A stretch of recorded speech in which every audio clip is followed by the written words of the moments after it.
Hello, my name is Princess Colazo, and this is the video assignment number 2. And the first case question, is on Tycho. The first question reads, what do you think of the ethics of Mrs. Prue? I do not believe that she acted ethically in this situation.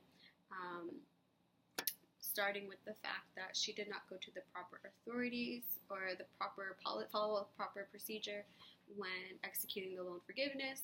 She went to the CEO, who did not have the authorization to allow her to make this decision. And when she was later investigated for this, she actually passed blame onto someone else, which is very unethical, and had actually accepted bonuses and payment for the decision she made in the first place, which she did not deserve because she did not follow procedures. The next question was, how do you think the spending and the loans were able to go on for so long? Oh, I'm sorry, is that the right question? Yes. This is due to a lot of different reasons. Typically in situations like, for example, IRS tax evasion, people overlook things. It could be due to lack of proper processes, not actually being thorough in handling each case. Lack of proper leadership was a big one. Not having a proper code of conduct was definitely involved in that. The board of directors was not involved in anything related to this as well, and did not enforce any policies for ethical conduct or any such case. And the lack of organization and structure had a lot to do with it. Managerial changes, things like that, where people just everything just kind of falls through the cracks and nobody really picks up or looks back, and that is how it was able to progress for so long. The next case is Diamond Walnuts and Troubled Growers. So the question was, what were the consequences of the misrepresentation in the company's financial statements? So the consequences, there were various. It included quarterly results looking more positive than it should have been if it had been reported in the correct quarter. The cash did not reflect the increases in the reported sales. Analysts were not seeing the relationship between the payments and the inventory, and the prices were going down due to the shareholders' demands for increased earnings, which also affected the growers because they were the shareholders. What should the shareholders/growers have done? Why did they not take any additional steps? So they were actually affected negatively by this because I believe they should have probably had a contract or some sort of agreement that stated when they should have been getting payment, like just written, because since Diamond was making their payments to the growers a quarter late, it really affected them, and also not being clear on the fine print, in which they did not know that they were supposed to be selling their walnuts to Diamond until it was essentially a little too late. The next discussion was New Era. If it sounds too good to be true, it is too good to be true. I find that situations such as the one discussed in this case is very common. The Ponzi scam, very, very common in all sorts of different ways, and some people that kind of deny them. There are other companies, maybe such as Herbalife, Melaleuca, OrganoGold, Zapata, Avon. There's just so many. Although they may have benefits that people may be able to see the results of what they put in, really doesn't have long-term benefits. So the first question that we needed to answer was, what impact did Mr. Meyer's personal situation have on his desire to carry through with his concerns?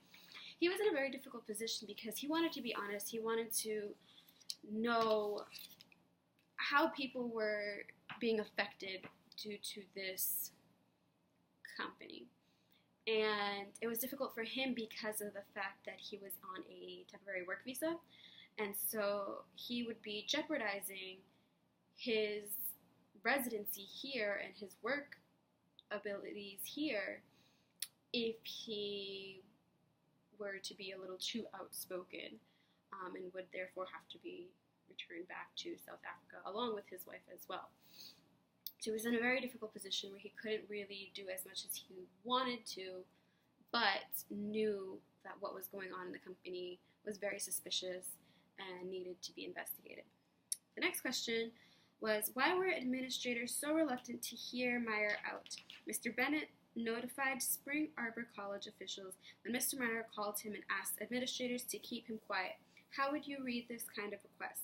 What would you do if you were an administrator? I believe that they were all sort of involved. I don't think anybody was too surprised. I think there was a lot of financial gain for Spring Arbor. I believe that they were investing as well, and that is probably why they were very quick to just turn their heads to it, and Mr. Bennett contacting them kind of confirmed that for me. In my position,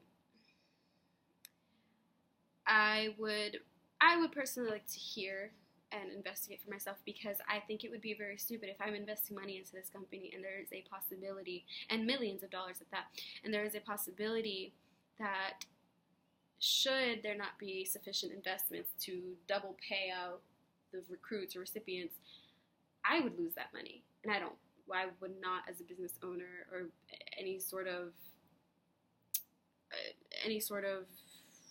affiliate, want to jeopardize my own business and my own sales and my own profit in a business like that could fall into bankruptcy.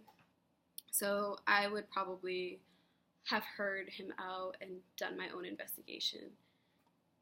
The last topic had to do, I decided, since deportation is a very big thing as of late, I decided to talk about that. There are many people that believe that it is absolutely necessary. There are people that, are empathetic towards the situations of certain individuals. There's a lot of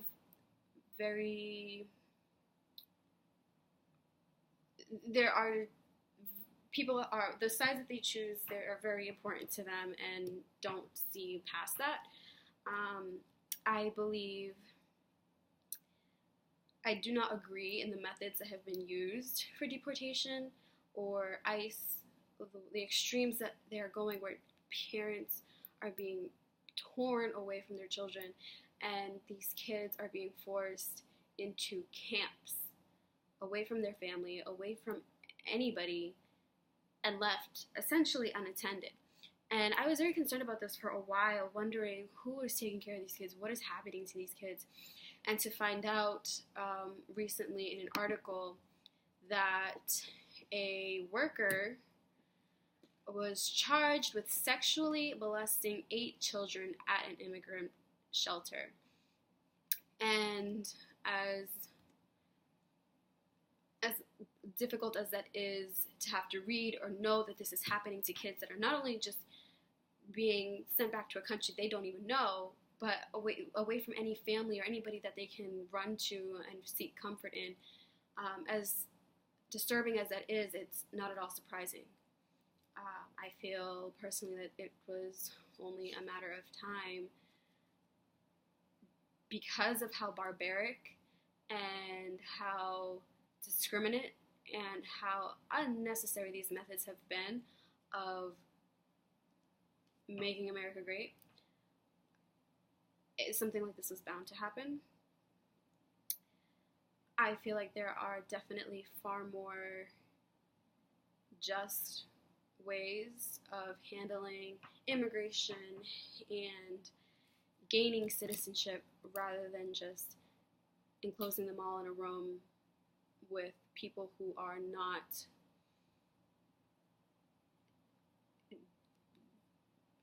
educated in handling or being around children.